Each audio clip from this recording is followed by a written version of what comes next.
Now students इस question को देखिए, यहाँ पर आपसे कह रहा है कि triangle ABC is an isosceles right angle triangle. अब समझिए बच्चों, ये बताइए, कह रहा राइट एंगल एट बी, मतलब अभी हम ये वाला क्वेश्चन कर रहे हैं बच्चों, ध्यान दीजिएगा जरा, अभी हम ये वाला क्वेश्चन कर रहे हैं ना, और वाला पार्ट अभी हम करेंगे, रुक जाइए।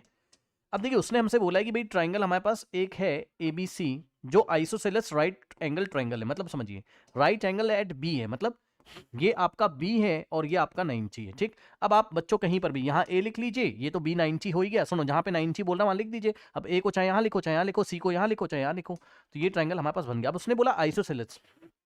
आइसोसेलेस का मतलब है कि आपकी दो साइड्स इक्वल हैं, तो कौन सी दो साइड्स इक्वल होंगी? हाइपो को छोड़ के, 90 के सामने वाला हाइपो सबसे लॉन्गेस्ट साइड होता है, आपको पता है।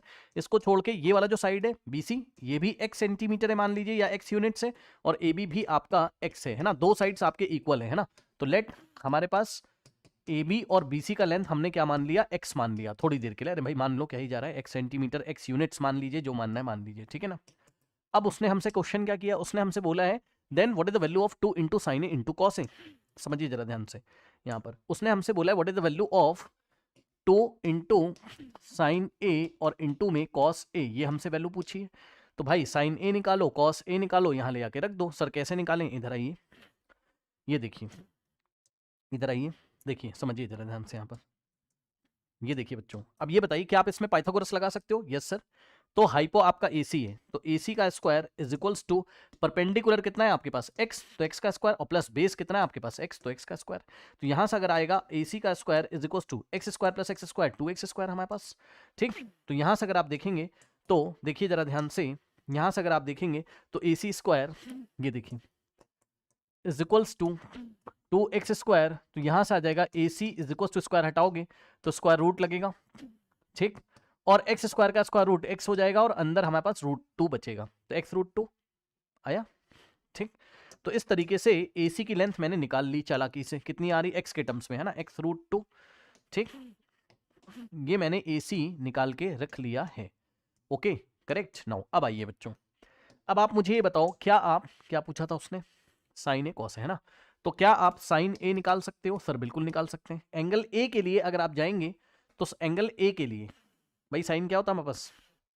ये देखिए, पंडित बद्री प्रसाद हर हर बोल, हर हर एच एच है। तो साइन क्या होता है? परपेंडिकुलर अपॉन हाइपो, और एंगल ए के लिए ये हो जाएगा हमारे पास परपेंडिकुलर, ठीक। उसके बाद एंगल ए के लिए ये हो जाएगा हमारे पास बेस,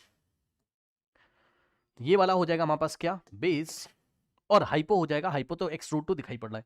तो अगर हम साइन ए लगाएंगे तो साइन ए क्या होता है बताइए? Perpendicular upon hypo. तो साइन ए परपेंडिकुलर कितना है मेरे पास? एक्स, ठीक है, और हाइपो कितना है? एक्स √2। देख लो आराम से भाई, परपेंडिकुलर अपॉन में हाइपो, ठीक। हाँ, एक बच्चा कह रहा है क्या कि एंगल ए को 45 ले, एंगल सी को 45। जी हाँ, वैसे भी आप कर सकते हैं, कोई दिक्कत नहीं, ठीक है। वैसे भी अभी आपको मैं बता दूंगा, कोई दिक्कत नहीं है, आएगा तो वही आपके पास, है ना। देखिए यहाँ एक्स एक्स आपका कैंसिल हो गया, तो sine A is equals to, जैसे करना है वैसे कर लीजिए, कोई दिक्कत नहीं, 1/√2 हो गया, है ना। इसका मतलब एंगल ए 45 ही तो है, तो कॉस ए भी तो इतना ही आएगा। भाई साइन ए अगर 1/√2 है तो एंगल ए पक्का 45 है, तो कॉस ए भी 1/√2 ही आएगा, क्योंकि कॉस 45 1/√2 होता है। फिर भी अगर आप ट्राइंगल से जाना चाहें तो कॉस ए अगर आप निकालते हैं यहाँ से, तो बेस अपॉन हाइपो हमारे पास, ठीक। तो एंगल ए के लिए बेस कितना हो गया? एक्स, और हाइपो हमारे पास कितना हो गया?